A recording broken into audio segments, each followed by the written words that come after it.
We'll find out more Thursday. Clerk, if you'll please call the roll. Senator Adams.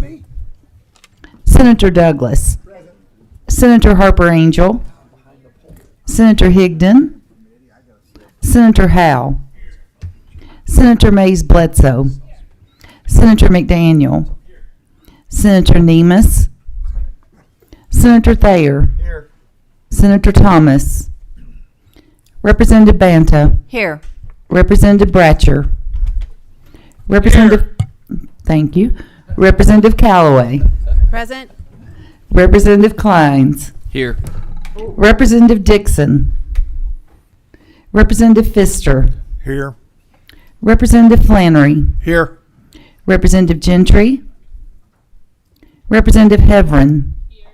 Representative Herron. Representative Huff. Here. Representative Jackson. Representative Kulkarni. Present. Representative Meredith. Representative Palumbo. Here. Representative Pratt. Here. Representative Smith. Representative Timoney. Co-Chair Schickel. Chairman Cook. Here. We have a quorum, and I officially call this meeting to order. I'd like to welcome everyone that's, yes, sir, we're going to do that right now. Vice Chair, Representative Smith. Thank you, Mr. Chairman. I'd like to introduce a special guest today, a good friend of mine for over, I guess, 40 years. He's Bob Mitchell. He was with Congressman Hal Rogers as his state district director, and a lot of you probably already know his name, but I'd like for the committee to welcome him here to our committee today. All right. Well. Anyone else have a special guest they'd like to recognize? All right, I'd like to welcome, I know we have an awful lot of our signature industry, the horse industry. If they're not in the room, they're watching online, so just want to say welcome to all of you, and thanks for tuning in.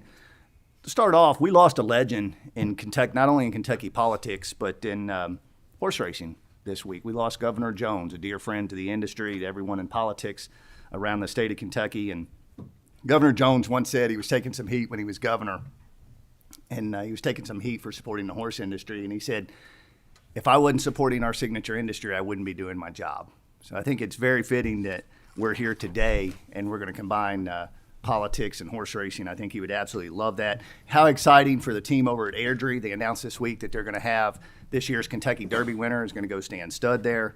I think that's absolutely amazing. I got some numbers from Jamie Eads this morning. Governor Jones was influential. I know Senator Thayer as well with the Kentucky Breeders' Incentive Fund getting going. $275 million have been awarded since 2006, and what a legacy for Governor Jones. And we're not going to do a moment of silence because I think Governor Jones would want us to roll right in and talk about horses. So that's what we're going to do.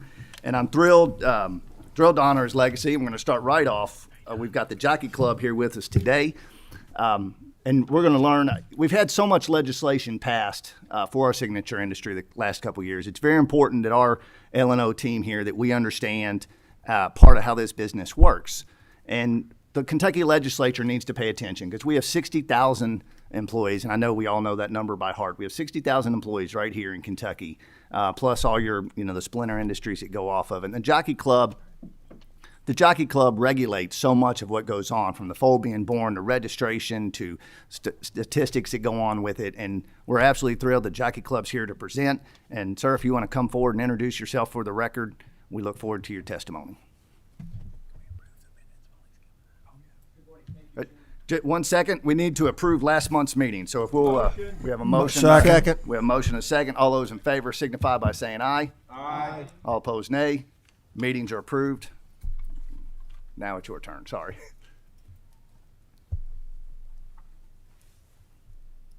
Just make sure your little green light's on. Should be a button to push right there and you'll be set. Yep. Good morning, Chairman. My name is Jim Gagliano. Thank you, Chairman Cook, Chairman Schickel, and members of the committee. Let me just pull this up. And members of the committee for the invitation to speak to you today. I've enjoyed meeting several of you over the past several weeks. And today I'd like to share with you some background on the Jockey Club, our mission, our close relationship with the Commonwealth of Kentucky, and our thoughts on the future of thoroughbred racing and breeding in the United States. The Jockey Club is a not-for-profit organization established in New York City in February 1894. Our primary responsibility, then and now, is the maintenance of the American stud book in a manner that ensures the integrity of the thoroughbred breed in the United States, Canada, and Puerto Rico. The stud book contains the pedigrees of all thoroughbreds registered with the Jockey Club and the principal rules and requirements of the American stud book, which contains the requirements for eligibility to be registered with the Jockey Club. We currently register about 18,000 horses each year, with Kentucky accounting for about 45% of that, impressively. The next highest states are California and Florida, which are representing only about 7.5% each. While the Jockey Club is registered as a state of New York corporation, the vast majority of our operations are here in the Bluegrass. In 2022, our offices in Lexington and at racetracks across the Commonwealth, we employed 183 persons with a total payroll of more than $13 million. Furthermore, 5 out of the 9 stewards or board members of the Jockey Club are Kentucky residents, and we have more members from Kentucky than from any other state in the Union. Over the course of the past 3 decades, the Jockey Club has created and developed a group of commercial, for-profit subsidiaries and partnerships, each with a twofold purpose. 1, to serve specific segments within the industry using highly efficient, state-of-the-art technology platforms, and 2, to generate profits that are used to support important industry initiatives. The presidents of each of the companies here live in Kentucky.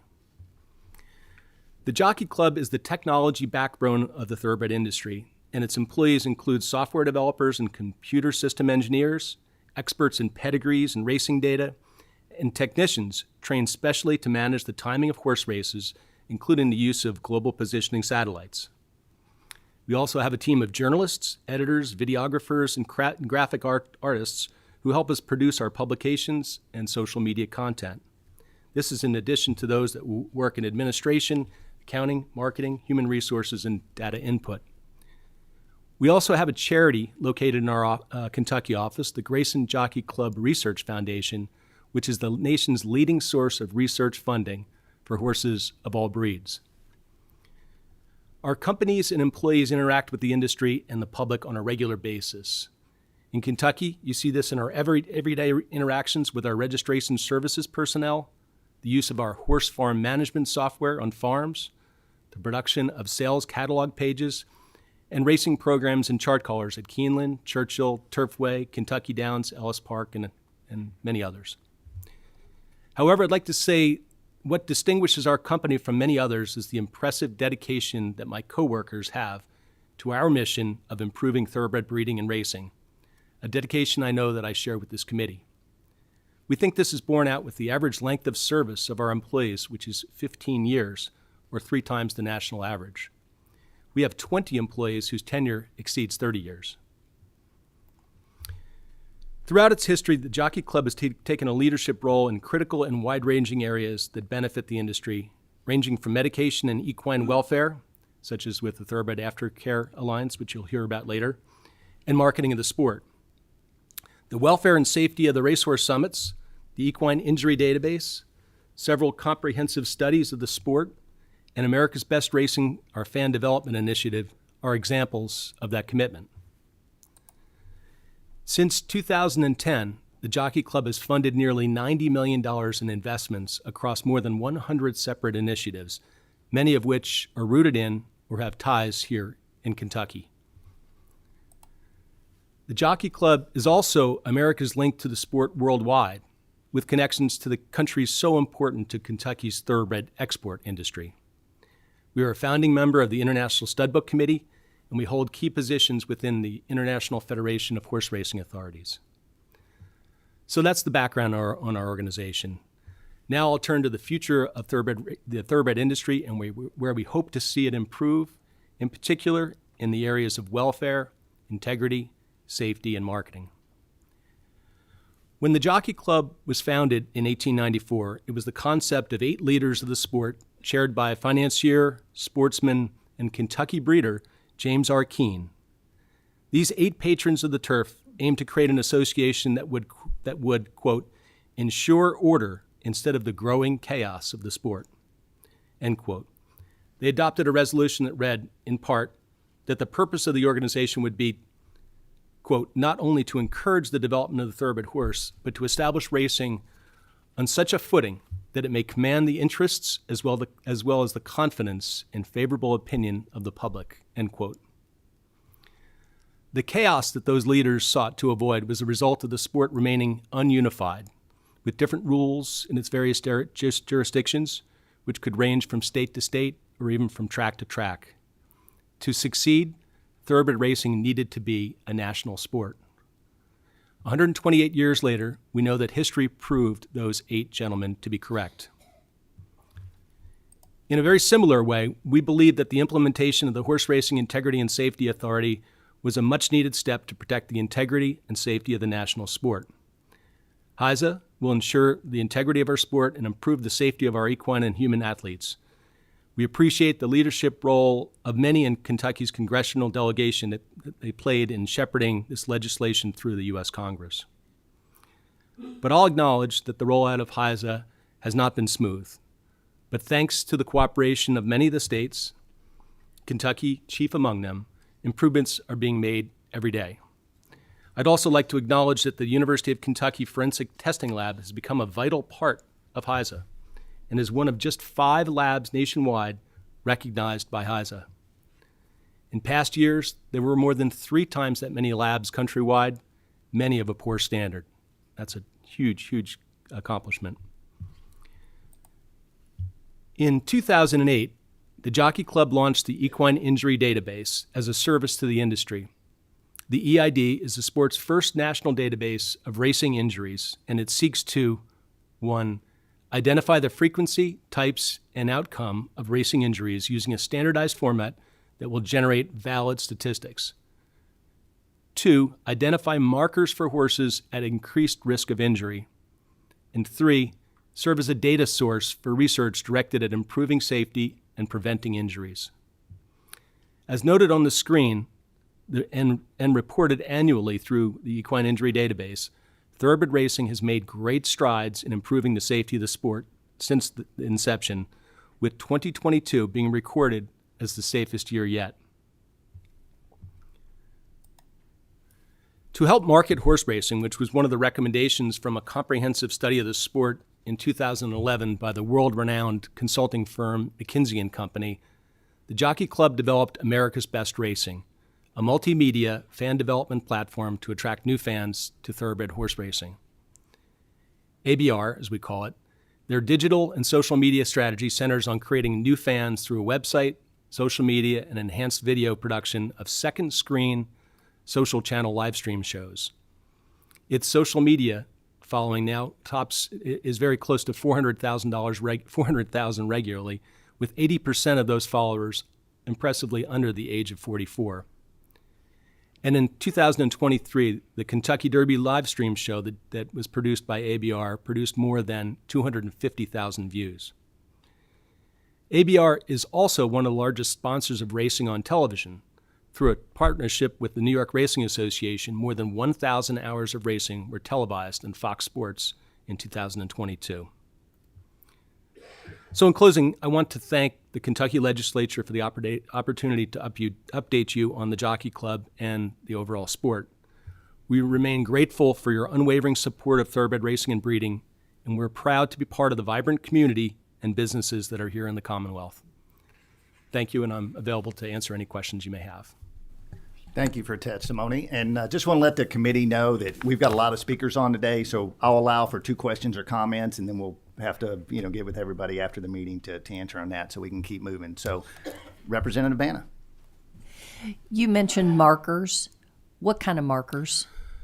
Things that would suggest through data that there would be a greater occurrence of injury as a result of certain things. One would be a horse that hasn't raced in quite a while that would come back, perhaps hasn't raced for a year. According to statistics, that would be a horse that would be at risk more than a horse that was regularly racing. So that horse would get greater scrutiny by veterinarians, may be asked to work out in front of the veterinarians and be examined before it actually races. Okay, any other questions or comments? All right, excellent. I just want to thank you for being here. I look forward to this relationship moving forward, the Jockey Club and the Kentucky legislature and knowing what's going on. And just, I can't say again how much we appreciate you being here and your cooperation with this today. So, Chairman, thank you very much. Thanks for the invitation. It was great to be with you all. Thank you. All right, I'd like to welcome my good friend, Ms. Jamie Eads, up with team. She's no stranger to this committee. She's been here several years in a row during session, most recently working on the sports wagering rollout, which is kind of a big day for that as well. I'm sure there'll be a comment or two in there, but today we're going to talk about horses. So, Jamie, I'll let your team introduce yourselves and for the record and get started. Thank you. I'm Jamie Eads with the Kentucky Horse Racing Commission. I'm Beth Bungert, the Kentucky Horse Racing Commission Safety Steward. And I'm Drew Connors, the Director of Incentives and Development for the Kentucky Horse Racing Commission. Thank you, Chairman Cook, Co-Chairman Schickel, and members of the committee for having us here today. As you know, we are an independent agency of state government charged with regulating horse racing, pari-mutuel wagering, and most recently, sports wagering. We currently have 61 full-time employees, and we continue to grow to regulate our robust equine industry and wagering industry in the Commonwealth. We've added a safety steward, and you'll hear from Beth next.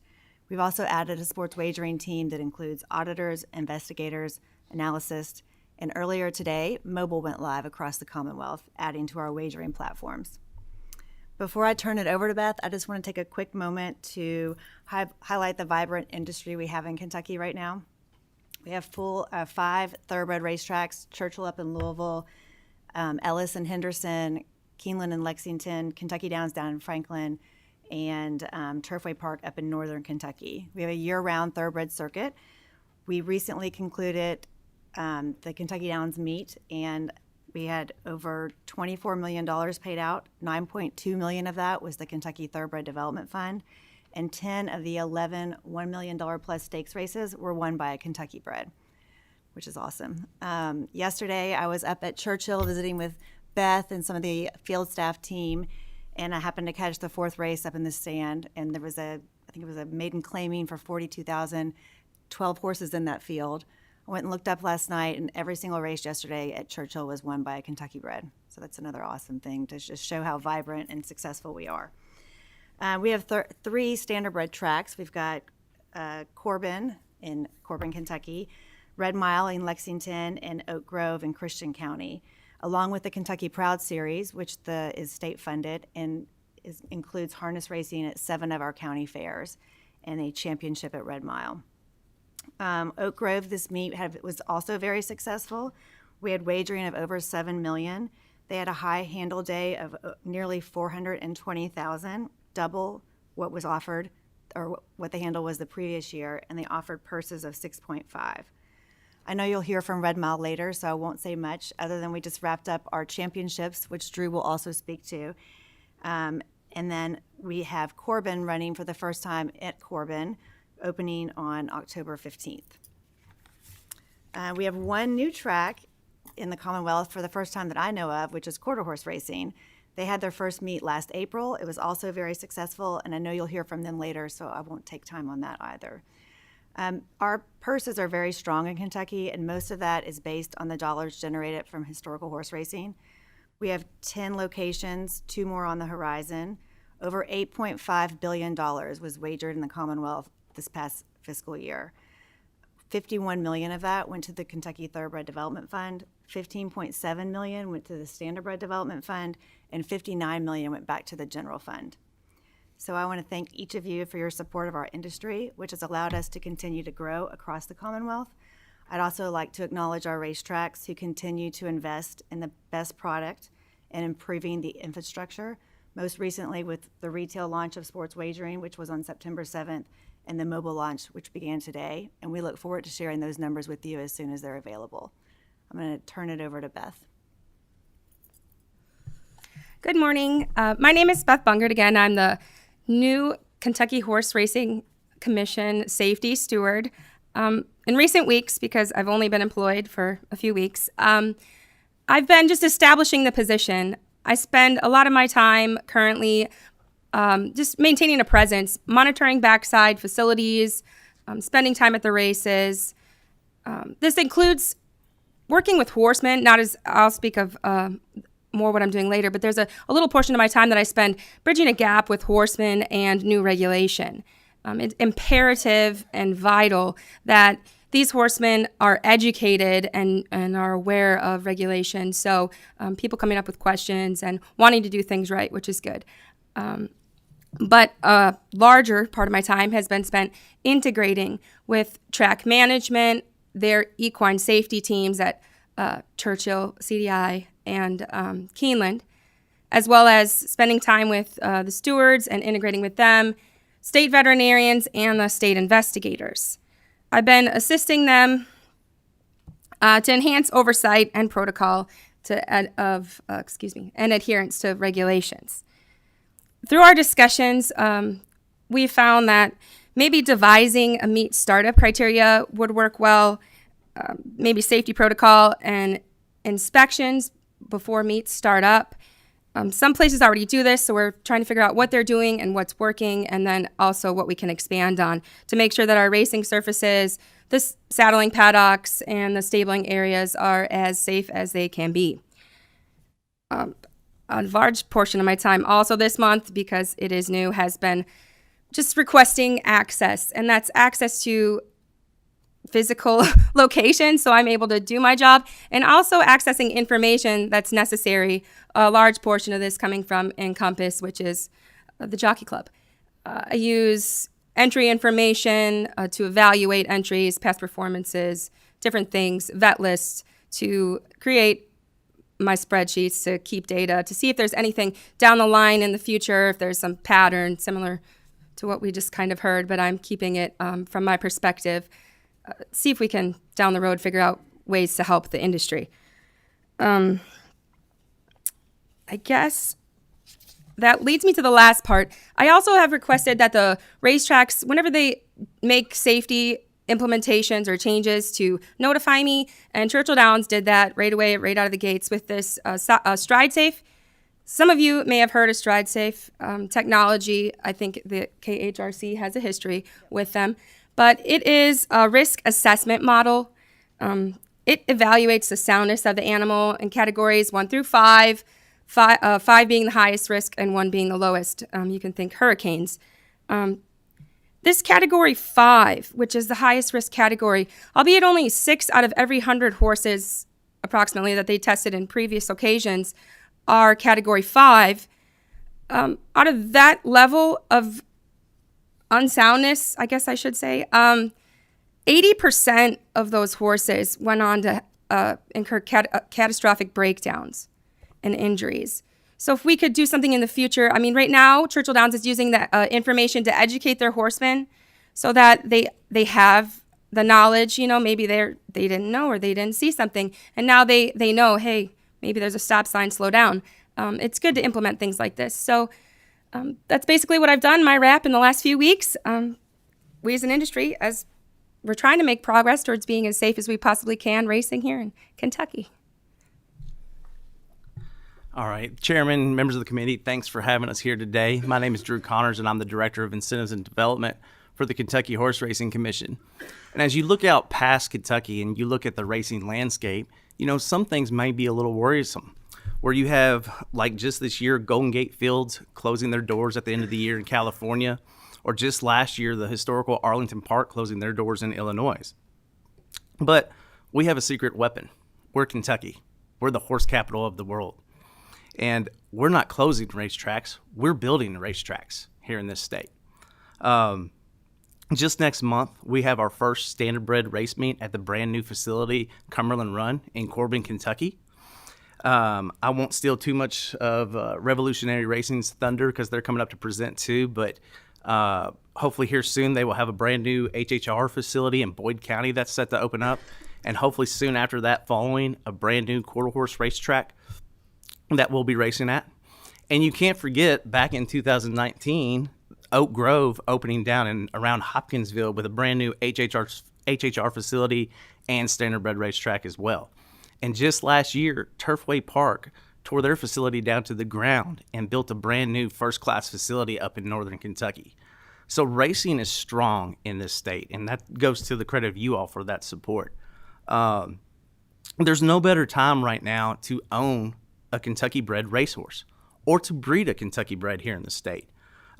Just a couple facts for you. Last year, Kentucky's year-round racing circuit that's supported by our 5 thoroughbred racetracks paid out an all-time high of $165.4 million in association and Kentucky Thoroughbred Development Fund purse money that we help manage.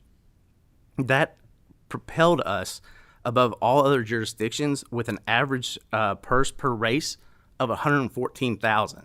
That beats out New York, California, and Florida. With our great racing circuit and with our great product here, horsemen are flocking to Kentucky and they're staying in Kentucky. They don't necessarily have to travel outside the state to go race elsewhere. Our average field size for Kentucky is 8.8 horses per race, where the national average is 7.59. Again, Kentucky is winning, and that goes to the credit of you all and the development of our incentive and development funds that's breeding that success. There's 2 ways that we're primarily funded. The first is through the stallion stud tax from bringing a mare to a stallion here in the state, the 6% sales tax. Once those funds are collected, 80% of that total goes to the benefit of thoroughbred breeders here in our state.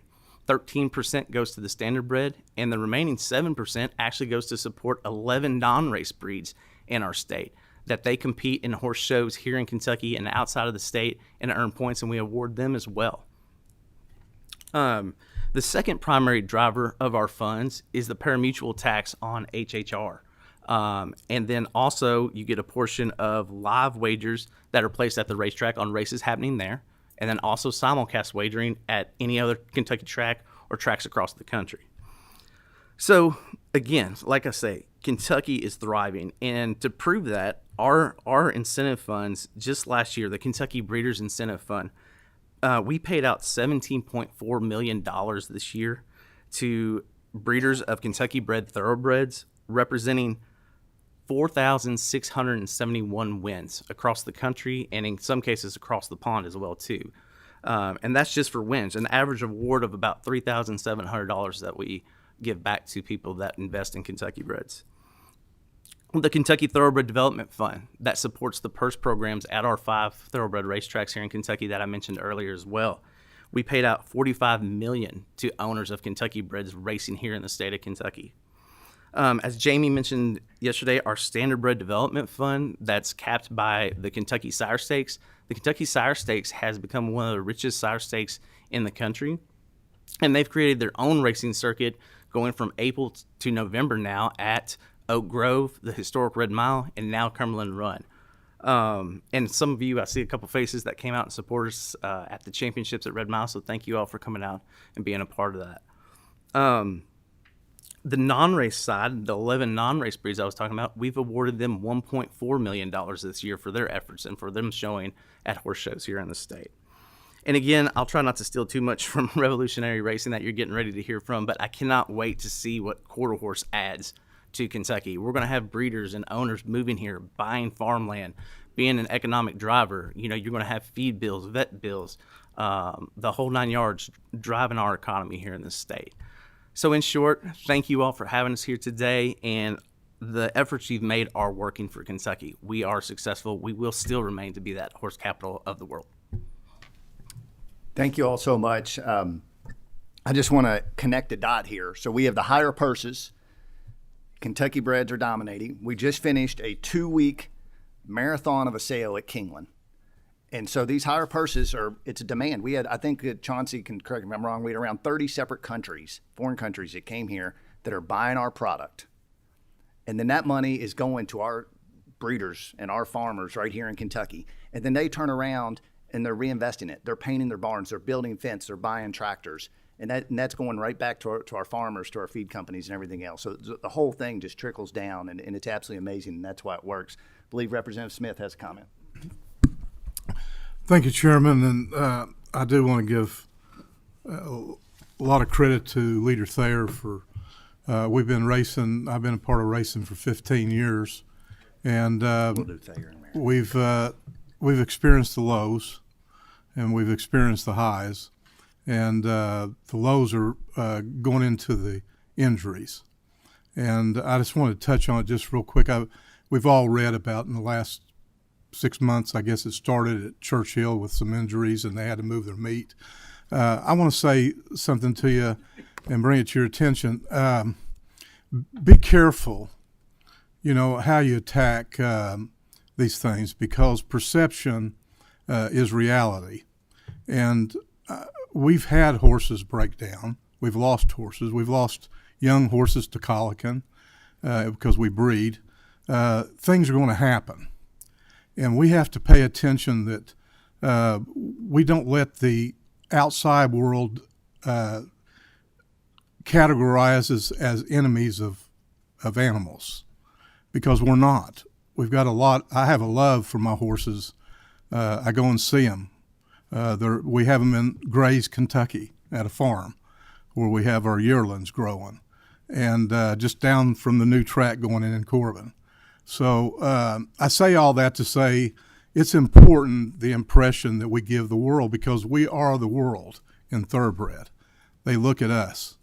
And so when you go looking, understand very few people are mean out there. There's a lot of good people that get up early in the morning, such as our chairman, and love these animals. And we just have incidences that happen. They're animals. So I just wanted to say that to say, I know you got a new job, and I know you have a lot of responsibility, but understand we're all in this together, and that we want it to be a positive light. And so not saying overlook anything, but be careful on how you handle it, because we are the thoroughbred capital of the world. We are looked at, and things get out, and when they get out, we need to have a perception that we're all about the right things to do. So I just want to make that statement, Mr. Chairman. Thank you. Representative Kleins. Yes, my question is for Beth. Beth, since you're newer to the position, I was just wondering if they told you that within the first few weeks you'd have to present to the Interim Joint Committee on Licensing and Occupation. So I really you don't have to answer that. I just want to say good job. Leader Thayer. Thank you, Mr. Chairman. And first, I want to thank you for having this committee meeting today and allowing a lot of these horse industry groups to testify.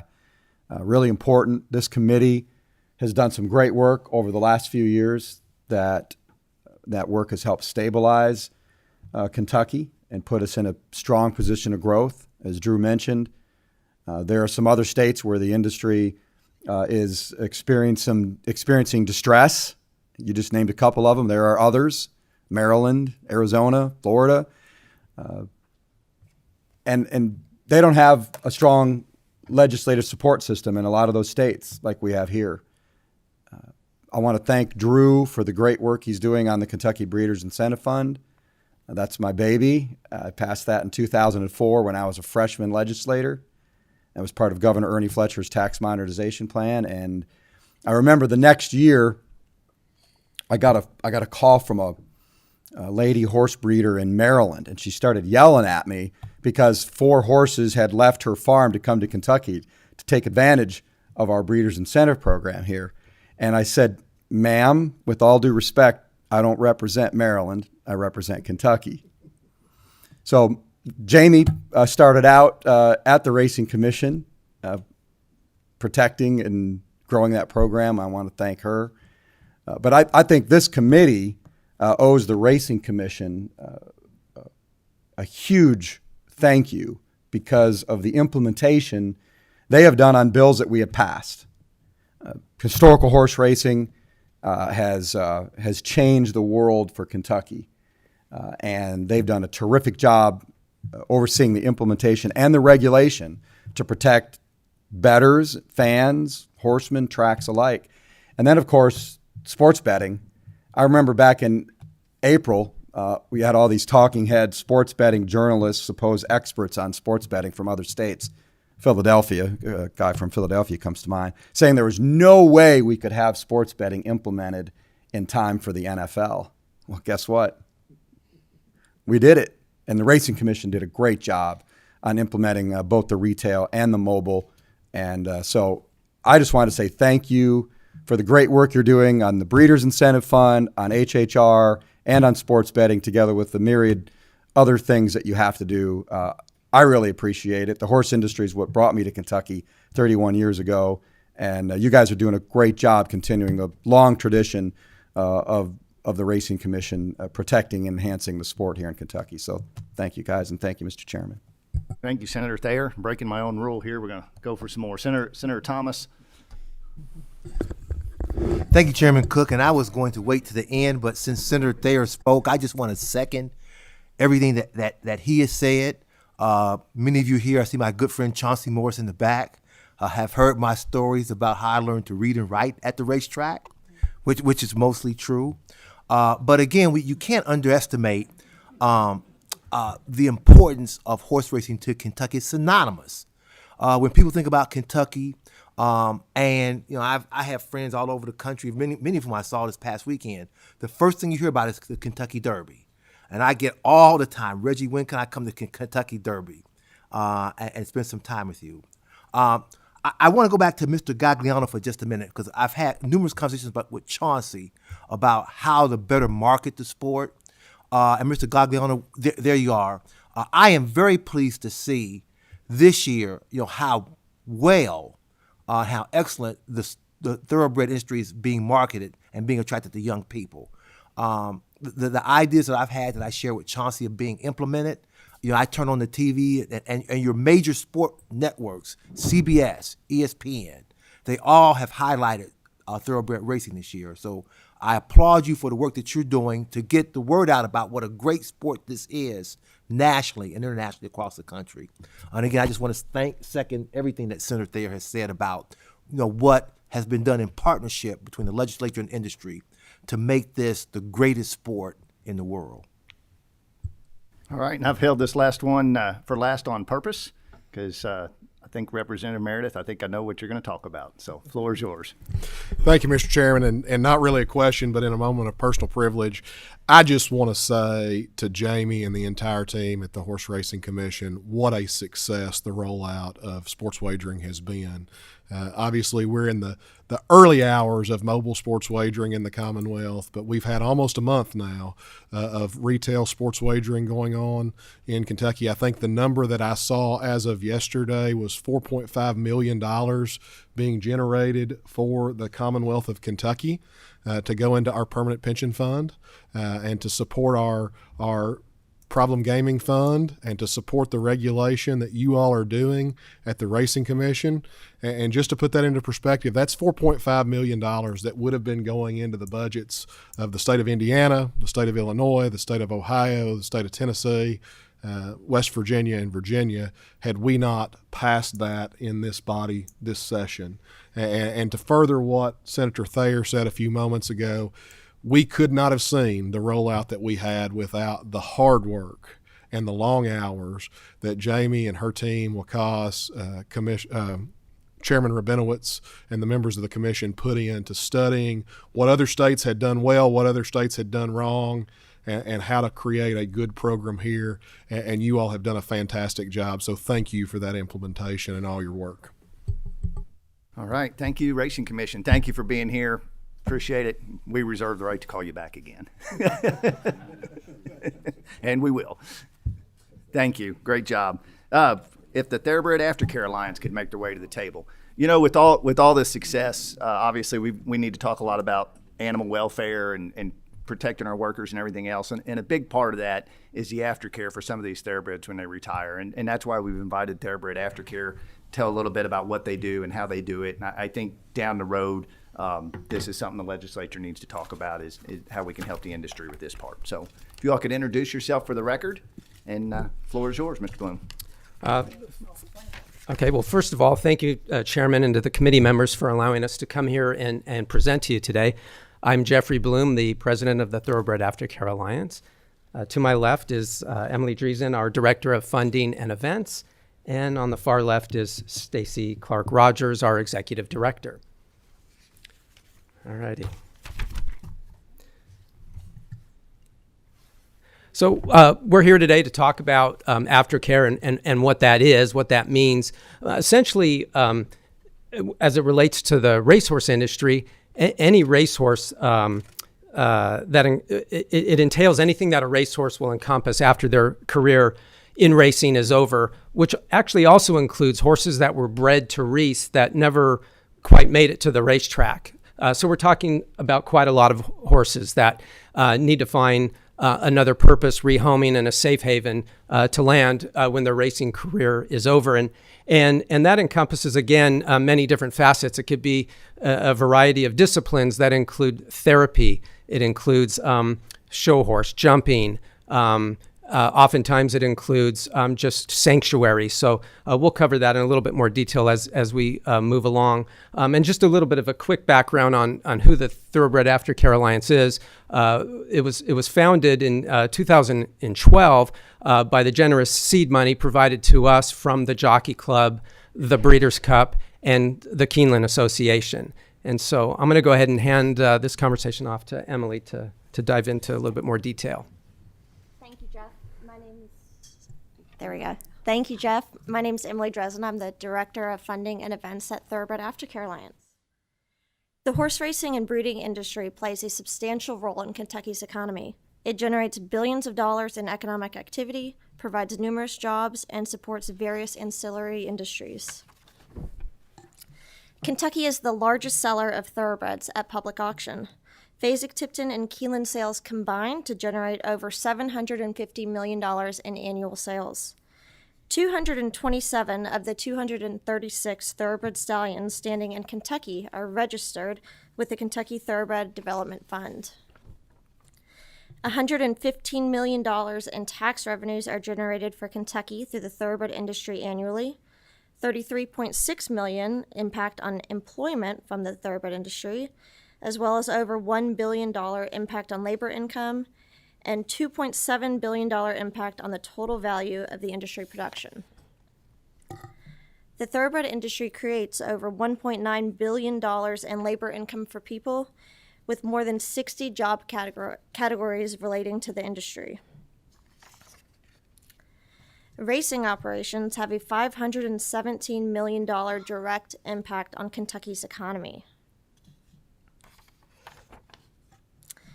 The equine industry combines to generate $6.5 billion annually in cumulative direct, indirect, and induced economic activity, and over 60,000 jobs in Kentucky. The horse industry contributes 1% of the total Kentucky gross domestic product, which brings us to Stacy to discuss the importance that the Thoroughbred Aftercare Alliance brings to the state of Kentucky. Hi, everyone. I'm Stacy Clark, and thanks for having us today. I'm going to highlight, you all have the presentation, so we're going through this kind of quickly so we don't take up a lot of time, just highlighting some points, but I hope you'll take the time to read it in depth. I tell every new board member that comes to the TA and every new staff member, it's going to take a year. So if you have questions, please contact us. Our website is on the back here.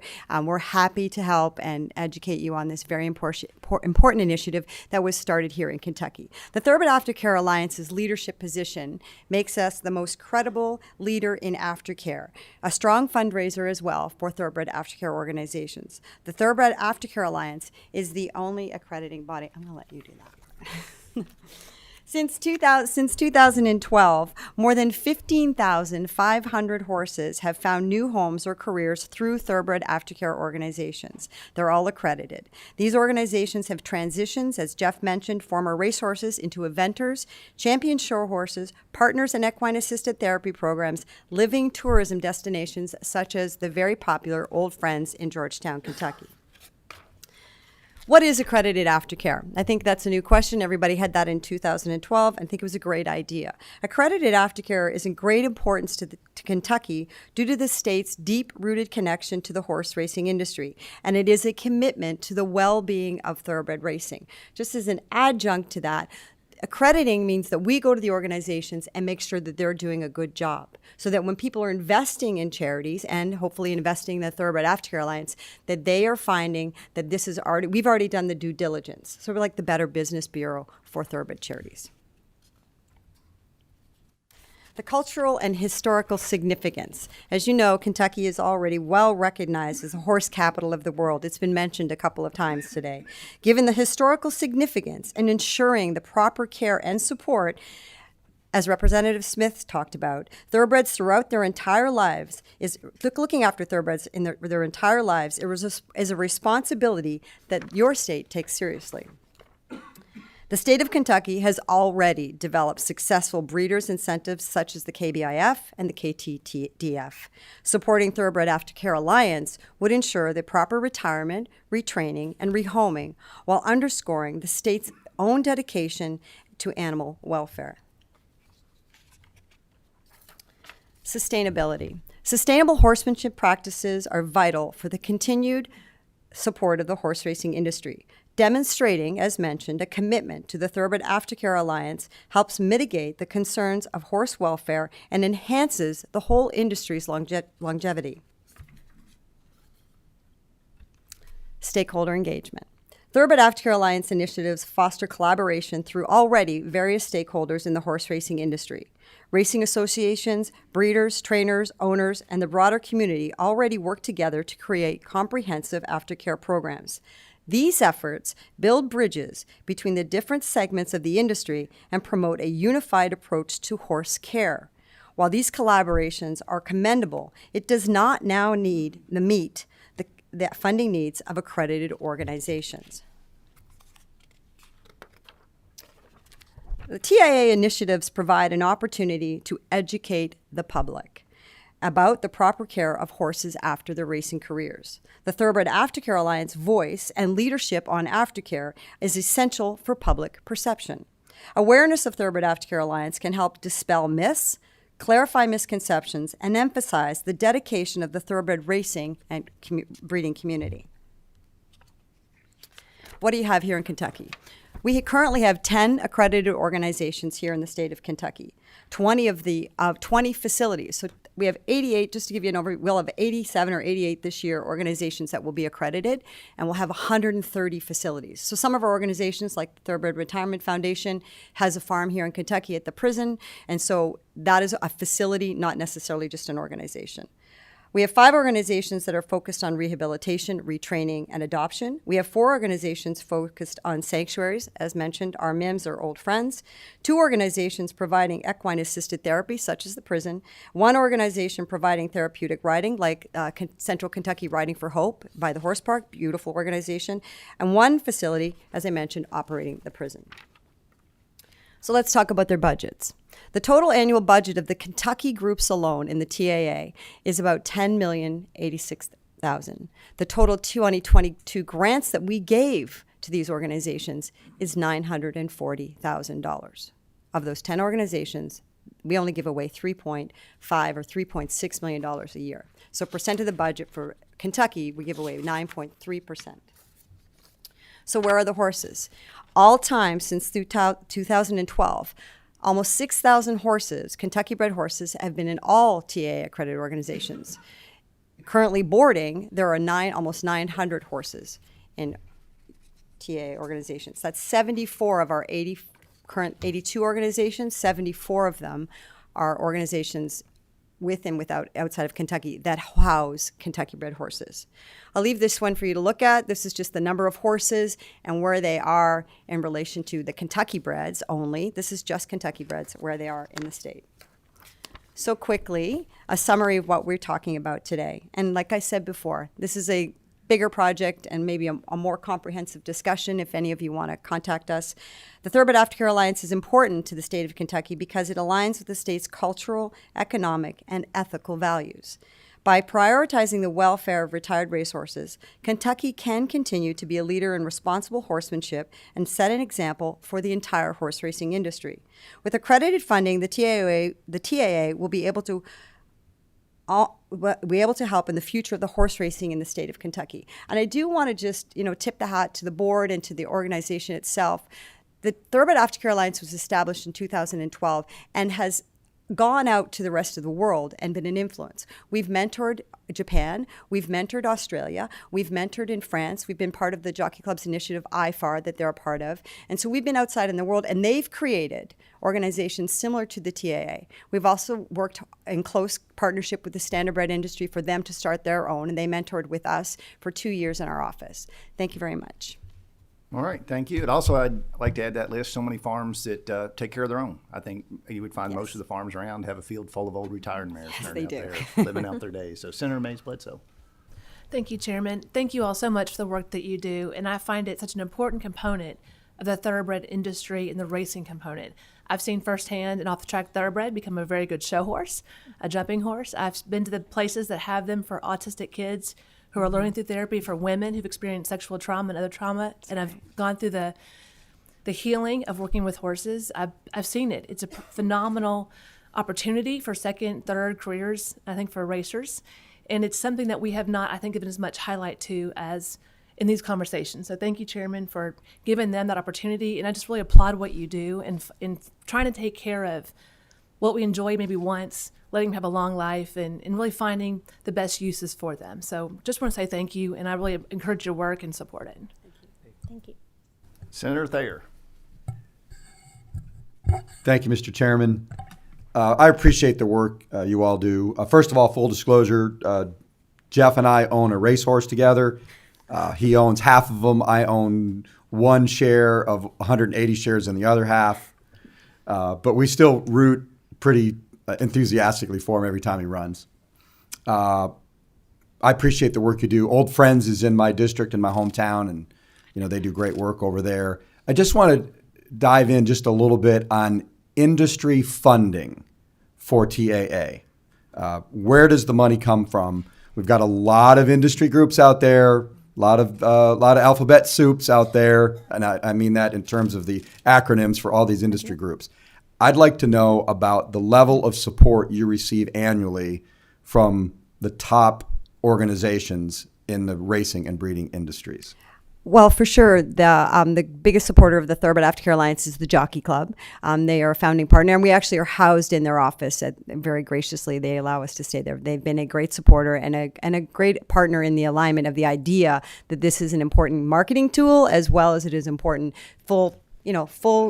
full encompassing care of the sentient being of the horse that we all love, and as Mr. Smith said, we care about, right? And we do love the sport. It's a great sport. I'm a former jockey. Jeff's a former jockey. It's a great sport. Now, that being said, when we talk about funding, the Jockey Club has been our seed money finder, as was Keeneland, and the Breeders' Cup.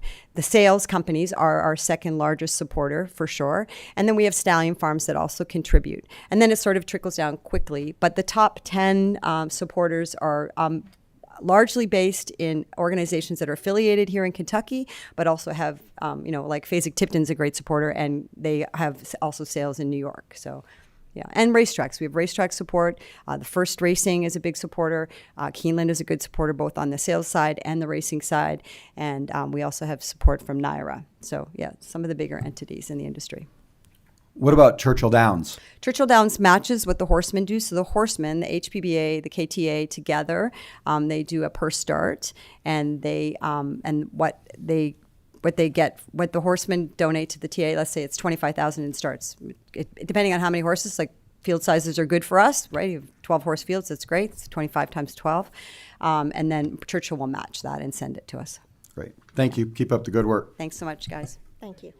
Thank you all very much for being here and presenting today. Emily's a constituent of mine. Always glad to see you, and sorry you had to come all the way to Frankfurt to see each other, but good seeing you. Thanks very much. Thank you. Exactly. Let's go with the Kentucky Racing Health and Welfare Fund. Mr. Howes, if you come up, sir, and make sure the green light's on, and you all can introduce yourself for the record and get started. Representative Cook and co-chairs Senator Sickle, thank you for your time. It's on. My voice may be a little hoarse from I've taken some treatments. Thank you guys for having us here. And before I get started into this, I would like to say thank you to Representative Smith for the statements he made earlier, because nothing could be further from the truth than what he said. And we appreciate it. You're seeing it is what it is, because perception is what people believe in, and sometimes that's not what the truth is. So I'm Rick Hiles. I'm the president of the Kentucky Horsemen's Benevolent Protective Association, but I'm also chairman of the Kentucky Racing and Health and Welfare Fund, which we are here to speak to you about. This Health and Welfare Fund was established by state statute in 1978, and it gave us the ability to recapture uncashed pari-mutuel tickets at the racetracks.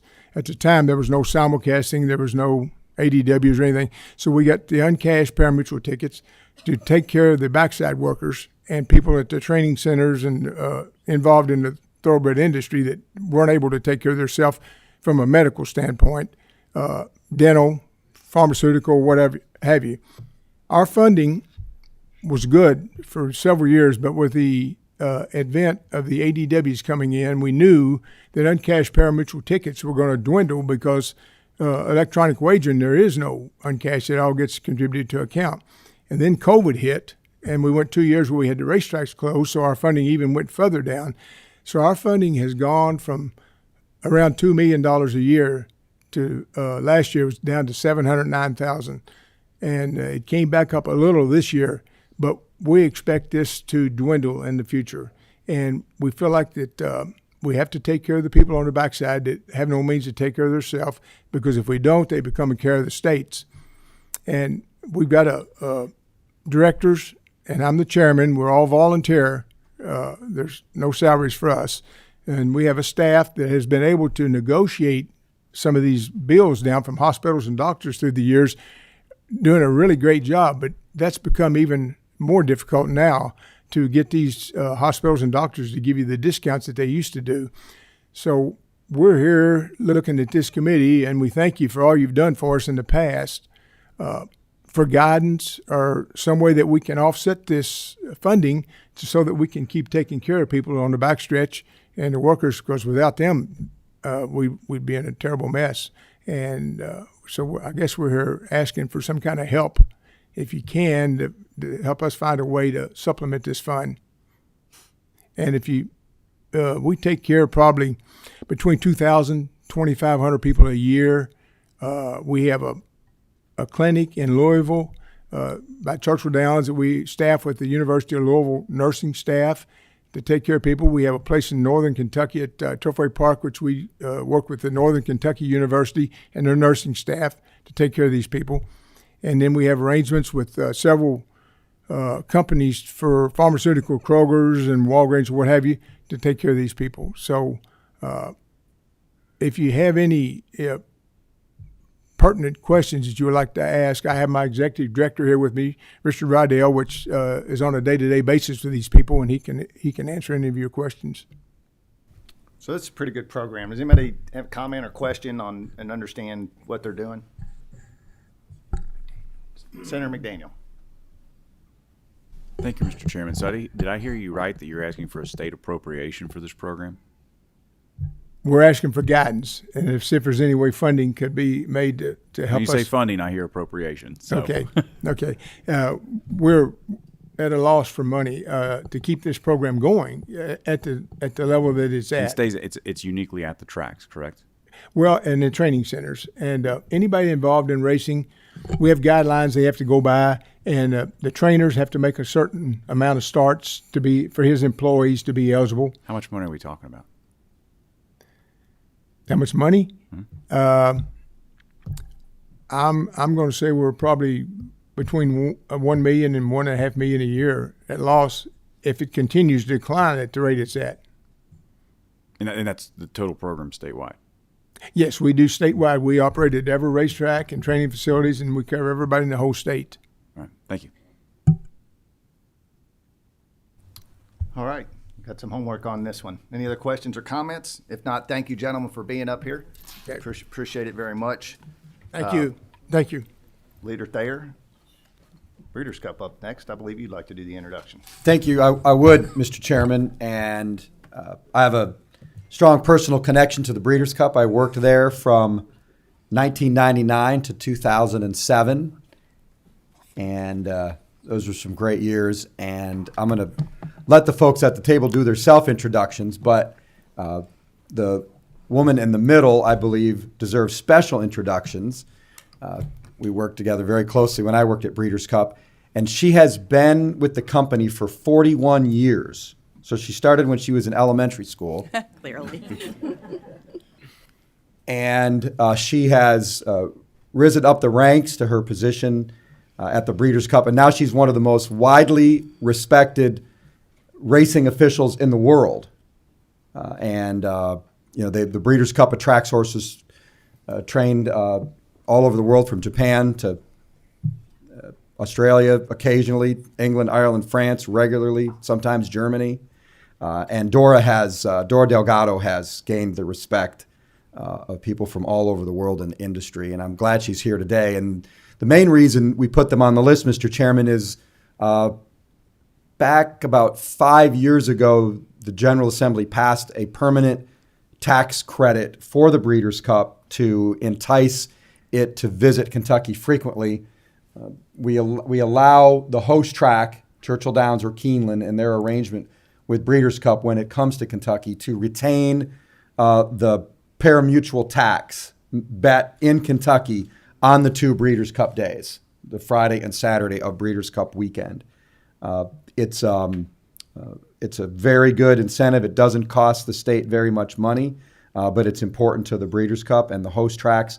And I'll let Dora and her colleagues say more about that. But I wanted to introduce Dora because we're longtime friends, former colleagues, and because I just want everybody to know she is widely respected, and she has, in the horse racing business, it's hard to not have enemies. Wouldn't you agree, Chairman Cook? And she has no enemies, known or unknown. So I turn it over to Dora Delgado to take it from here. Thank you so much, Leader Thayer. As Damon said, my name is Dora Delgado. I'm the Chief Racing Officer and Executive Vice President of the Breeders' Cup. I have been with the company since it began back in 1982. Chairman Cook, Chairman Schickel, legislative members of this committee, thank you so much for having us here today. We appreciate the opportunity to share with this esteemed group Breeders' Cup's commitment, alignment, and partnership with the state of Kentucky. Breeders' Cup operates in a global marketplace, but we're a not-for-profit, mission-based, focused company with roots that run deep here in the Bluegrass. We'd like to share with this committee a short video celebrating our 40 years of championship events.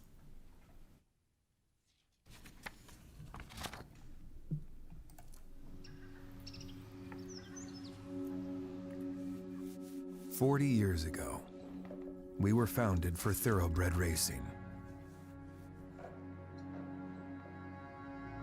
For 40 years, we've set the stage for the world to come and race. We've dedicated our lives to our sport, to witness the unforgettable, to reach the mountaintop, to win a championship that defines a legacy. Our love, our dedication, our passion, it runs deep."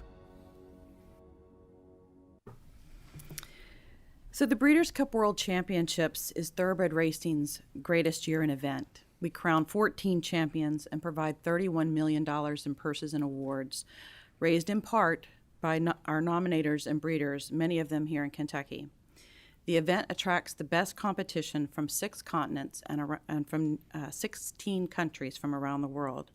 The championships rotate at major racetracks around the country and take place over 2 days, welcoming participants from around the globe, including 3,000 owners and their guests, 600 credentialed media, 100 trainers, and 50 of the world's best jockeys, as they all vie to take home part of that $31 million and be crowned the world's best on the world's biggest stage. Breeders' Cup and Kentucky have been aligned since day one, when Kentucky breeder John Gaines launched the idea to create Breeders' Cup Limited as a not-for-profit company with a mission focused on conducting the Breeders' Cup World Championships at the highest levels of quality, safety, and integrity, and to promote the growth of thoroughbred breeding, racing, and sales through proactive leadership, innovation, and service. Breeders' Cup Limited's board of directors and members represent most of the top breeding and racing farms based here in Kentucky. The company has been headquartered in Lexington since its inception in 1982, and we were part of the rejuvenation of downtown Lexington in 2016, where 25 of our 33 employees now work in the renovated courthouse square. If you are ever in downtown Lexington and want to stop by our headquarters, please do. We'd be glad to welcome you and show you around. A few numbers that demonstrate how strong the state of Kentucky is at the top levels of breeding and racing. 76% of all Breeders' Cup Championship starters and 81% of all Breeders' Cup Champion winners were bred in Kentucky. Kentucky horsemen provide nearly 80% of all the stallion revenue, nomination revenue to the Breeders' Cup, and 80% of all foal nomination revenue originates from foals born here in Kentucky. Nearly 95% of all yearlings sold at Kentucky and at Keeneland and Fasig-Tipton are Breeders' Cup nominated. I'd like to introduce you to my colleague, John Kitt. Good morning or good afternoon. My name is John Kitt. I'm the Chief Operating Officer and Executive Vice President of the Breeders' Cup. I started a few weeks before COVID, so it's been an interesting few years. What I wanted to do is run through some interesting numbers that might give you a sense of how the Breeders' Cup performs. The host sites, Breeders' Cup's been held 12 in the past 39 years, about 31% in Kentucky. Churchill Downs has hosted the Breeders' Cup 9 times, most recently in 2018. In that meet, we reserved 1,035 rooms in Louisville just for owners, trainers, breeders, and media. We set a pre-entry record of 221 pre-entered horses, set a record number of starters at 175. Keeneland has hosted the championship 3 times, 2015, 2020, and 2022. The highest weekend average daily rate for hotel stays was set in Lexington in 2022 at our event. A record $189 million was wagered on the 2022 Breeders' Cup. In 2020, we obviously had no fans because of COVID, and we made a promise and executed on that promise and came back in 2022. The first Grand Slam in horse racing was won by Triple Crown winner American Pharoah at the 25th Breeders' Cup in Keeneland. This slide sets out, we thought might give you a little bit of context as to what it takes to put on the Breeders' Cup. These are the numbers at Keeneland. As it shows, we had over 85,000 attendees. We had 16,618 staff hours just for the 2 days to put this on. We brought over 1,000 people in to help execute on this. We had $22 million in ticket revenue. We had 1,172 hotel rooms booked in Lexington. Interestingly, if you look at the lower right, we built out 165,000 square feet at Keeneland. We basically doubled the size of Keeneland, and these were through temporary chalets and tents and other seating. That included 300,000 pounds of steel, 4 miles of steel cable, 500,000 pounds of aluminum, and 1.5 million pounds of concrete ballets to build 5 luxury chalets. The scale of Keeneland's our biggest lift. We're glad to do it. It's a beautiful setting, but this is an example of the commitment we have to put on a world-class event. In terms of economic impact, in 2022, we brought an $81.8 million to Lexington. This includes restaurants, hotels, tourism, and other expenditures by guests and visitors, and $74.1 million to Louisville in 2018. Senator Thayer mentioned the tax credits, which you asked us to address, is very important to us. And through leadership of several people on this committee, a permanent bill was passed. We've been doing it by emergency bills, emergency legislation, but with the foresight of the legislature, we were able to get a permanent solution to this. This was a bipartisan bill. And as was mentioned, it exempts us from paying state taxes on pari-mutuel handle for our event. What this exemption allows us to do is to continue the mission that we have to support thoroughbred racing, breeding, and sales, particularly the owners and breeders in Kentucky, through marketing and promotion and of the sport, world-class purses and awards, and charitable giving. And you can see below the impact that this has had, and it's been we're very much appreciate all the support we've had through the tax credits and otherwise from the legislature. So we're happy to answer any questions you may have. We very much appreciate the opportunity to present some background information on the Breeders' Cup. All right, thank you all for being here. Any questions or comments? Representative Smith. Thank you, Mr. Chairman. Just real quick, I know we're under time restraint. Things that I look forward to in the Breeders' Cup is finding out where they're going. When can we expect the Breeders' Cup to come back to Kentucky? You mentioned 80%, some numbers of 80%. When can we see you at Churchill and Keeneland? Have we already been, do you have our dates already set? Or is Breeders' Cup, could you give me an insight on that? Well, we right now we have the dates. COVID threw us off. We were supposed to be at Churchill in 2022. We made the promise to go back to Keeneland.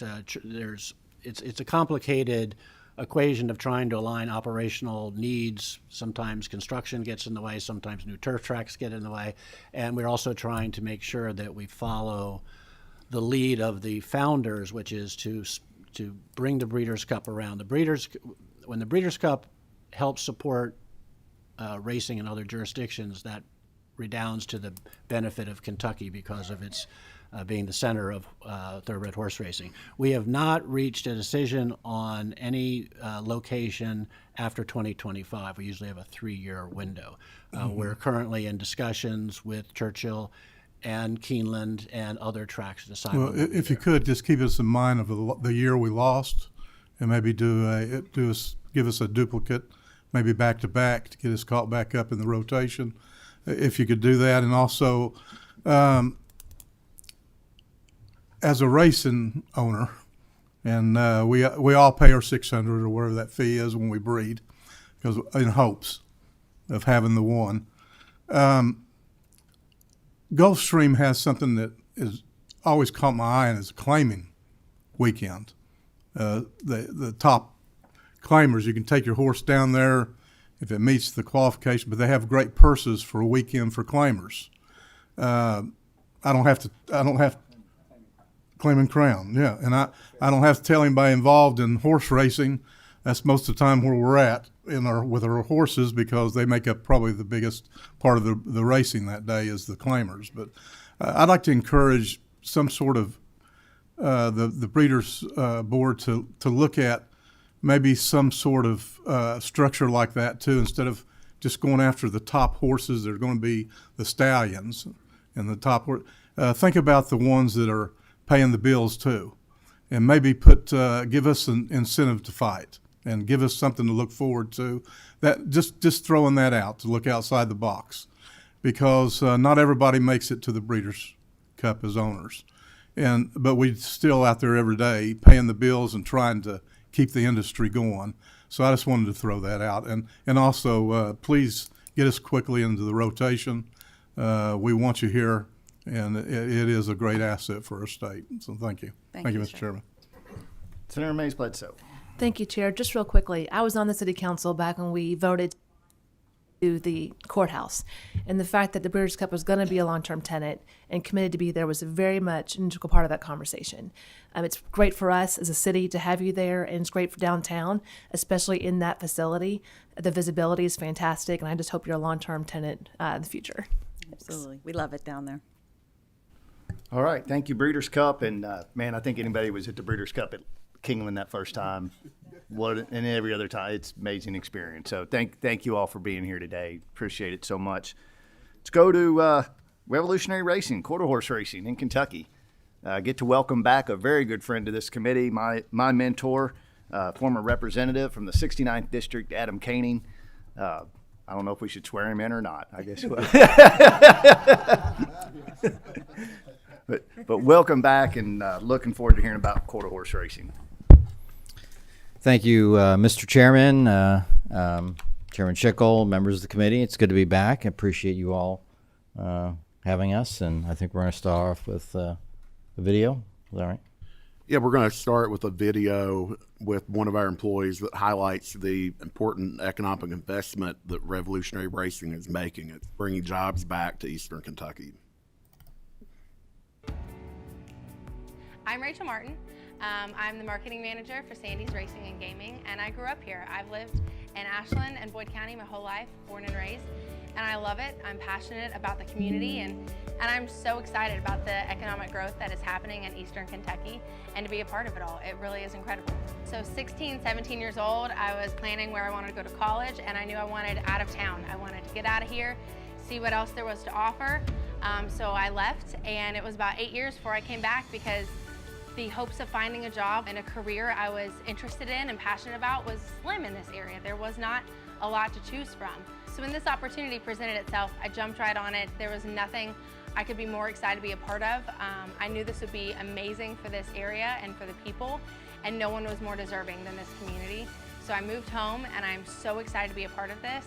And I can't say thank you enough for agreeing to let this happen and bringing this to our community, because everyone is excited, and the job opportunities themselves are incredible. I'm excited to see what doors will open from Sandy's for generations to come.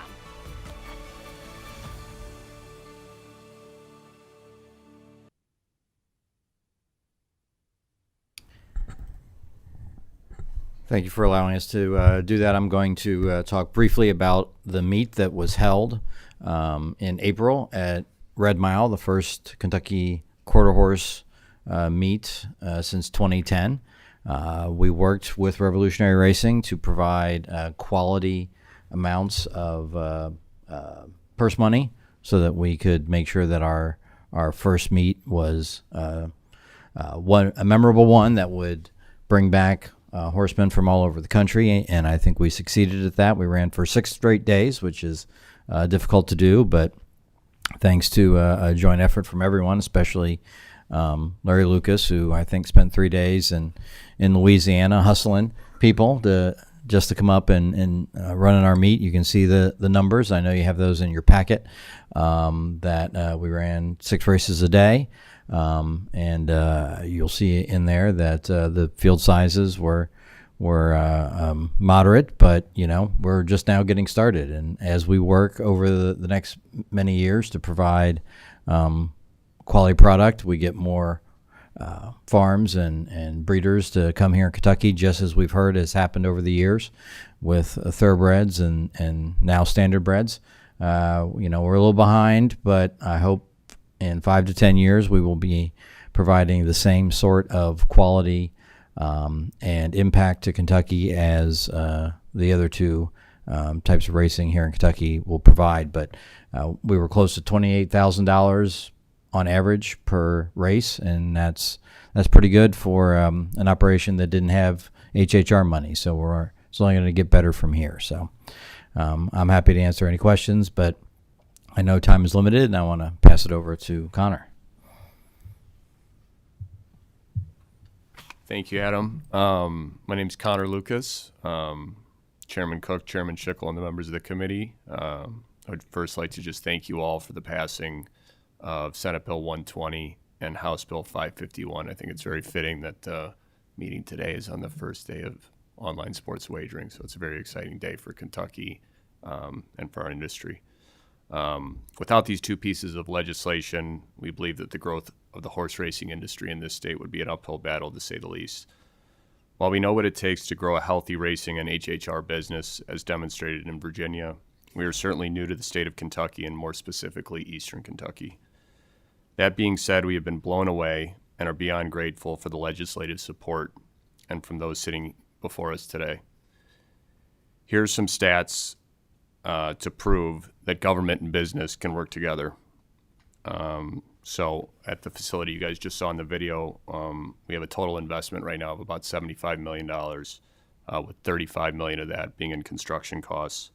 As you know, it wasn't a requirement, but we hired all union labor. So 300 union construction jobs, 100 supplier and manufacturing jobs. We had 140 tradesmen working 7 days a week on a 24-hour schedule for the last 4 months. 90% of the supplies and materials were made here in the USA, and all construction workers from those union workers are from the tri-state area. It was important for us because a lot of those union guys had to travel all over the state, Ohio, West Virginia, and it was nice for them to have somewhere where they can have have the work right there in their backyard and show their families something that they had built and be proud of it.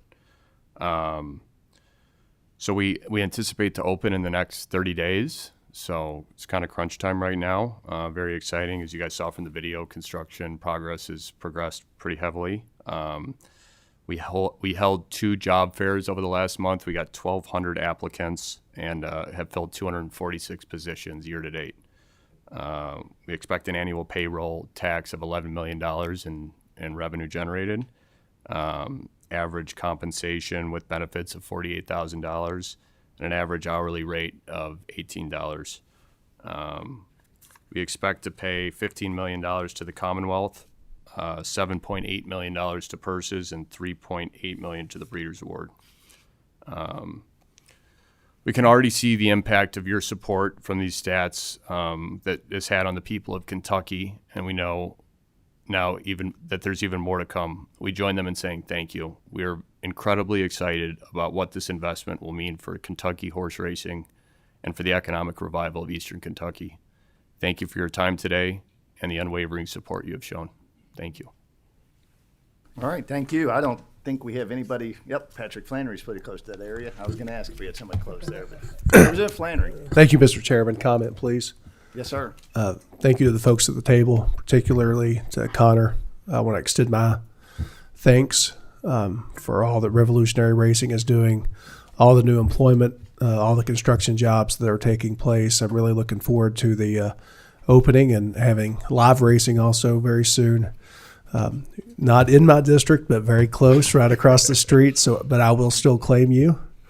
And I've just talked to so many constituents that are working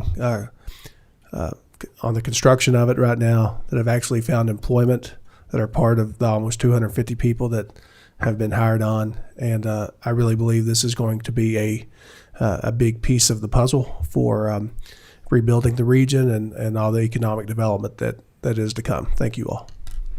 And Representative Palumbo. Thank you, Mr. Chairman. I, too, want to thank you for creating these wonderful jobs in the state of Kentucky and for providing great tax revenues to our economy. Thank you. Thank you. And for the Quarter Horse Association, back at the Red Mile this year, 1st of April, is that correct? Date's not certain, but yes, back at the Red Mile and sometime in April, I believe. All right. Thank you, gentlemen. Thank you for being here. Glad Thank to you. have you back in the room here, Mr. Caney. So let's go with our final guest. We have Shannon Cobb with the Red Mile.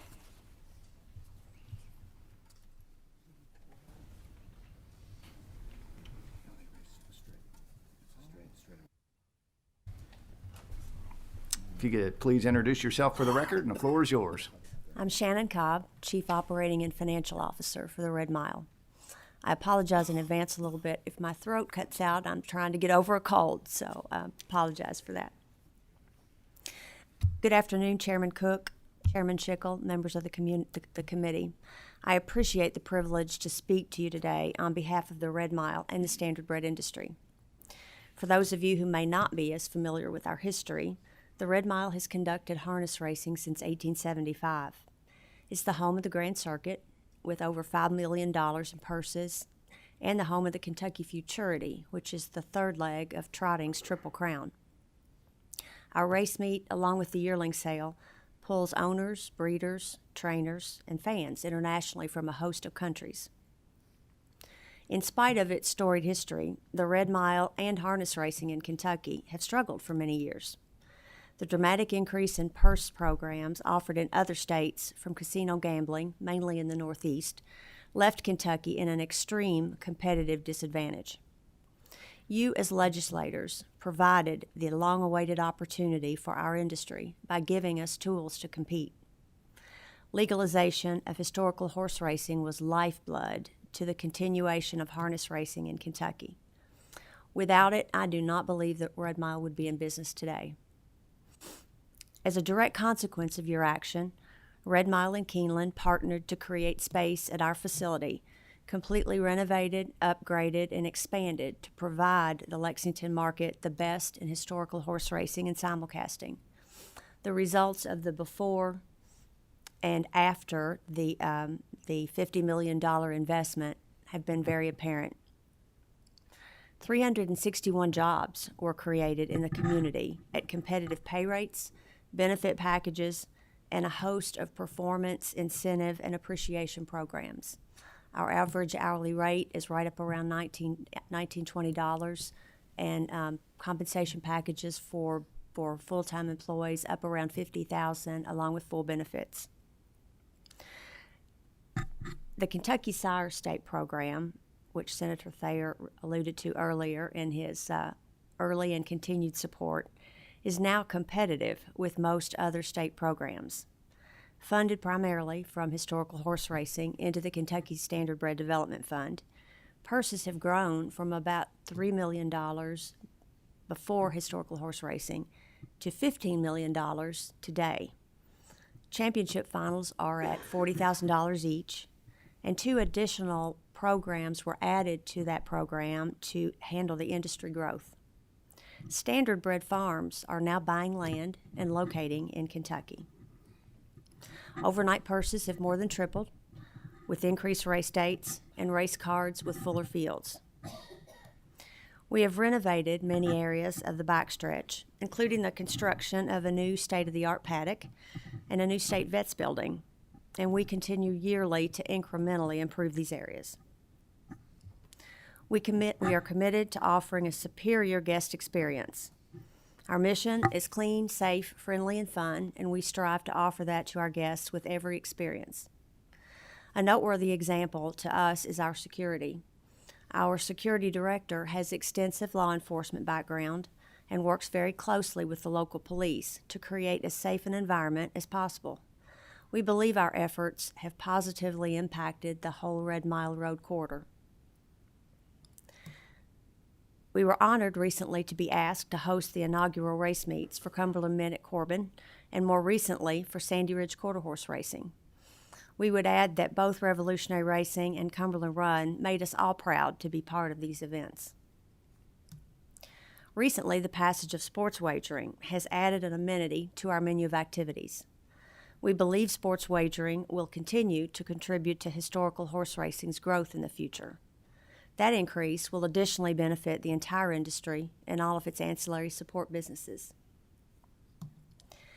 To that end, Keeneland partnered with Caesars Entertainment as our provider. Caesars' commitment to offering a premium product and a quality experience match our desire to do so. We renovated our clubhouse to about 8,300 square feet of space for guests to gather, wager, have a meal, and watch their favorite games. Wagering on horse racing, sports wagering, and historical horse racing are integrated into all areas of our facility. The stable business model provided from these activities has provided the opportunity for the Red Mile to become the entertainment destination that we always believed it could be. American Flat Track Racing at the Red Mile just completed its 5th annual event. This has been a great use and promotion of the full mile track, brings national TV exposure, and we have about 6,000 in attendance. Surprisingly, wiener dog racing at the Red Mile has exploded in popularity. We have this activity on a race date to attract people to experience harness racing as well. And we were overwhelmed with 4,000 people this year in attendance. In case you're wondering, King Louis did not defend his 6-year winning streak. That was a sad note, but he tried. In June, the Railbird Music Festival exceeded our wildest expectations, both in attendance and execution. It had about 40,000 people per day from all 50 states, which we thought was very notable. And not only did it establish Red Mile as an event venue, it also significantly boosted surrounding businesses. Hotels, restaurants, tourism, Uber drivers, all were packed that week, generating sales and payroll taxes. We continue to pursue entertainment options for the property that increase its purpose and provide benefits to live racing. We hope to add a hotel soon. We've been saying that for a while, but we're working on it. In conclusion, we do not take your advocacy for granted, and I assure you that we will strive to be good stewards of Kentucky's signature industry. We realize that with opportunity comes the responsibility to support and enhance our industry and the community. We're humbled and we're grateful for your significant continued support. And we say thank you. And with that, I'm going to shamelessly make a pitch to invite you out to the Red Mile this afternoon for an afternoon of live racing and entertainment. Hit it, Steve. Come on, Steve. Hit it. There we go. Get ready for world-class Grand Circuit Stakes racing at Red Mile, worth over $5 million. Cheer on your favorite horses at the fastest standard-bred racetrack in the world. The action starts September 28th through the 30th and continues on October 6th through the 8th. Don't miss the Kentucky Futurity, the third leg of trotting's Triple Crown on Sunday, October 8th. Are you ready for even more action? Then stop by the exciting gaming floor and the new sports book at Red Mile. Visit redmileky.com for details. Thank you for your time. Thank you. I think Representative Palumbo had a question or comment. Thank you, Mr. Chairman. Again, thank you for what you're doing for the economy of Lexington and our Commonwealth. And I'm constantly reminded by my friends at Walnut Hall Farm about how important standard-bred racing is and that we must not forget them. Thank you for your comment. Thank you, Mr. Chairman. And at that, thank you, everyone. Chairman Schickel, I know this was more of a classic two-turn kind of a meeting here, time-wise, but we got through it. So thank you, everyone, and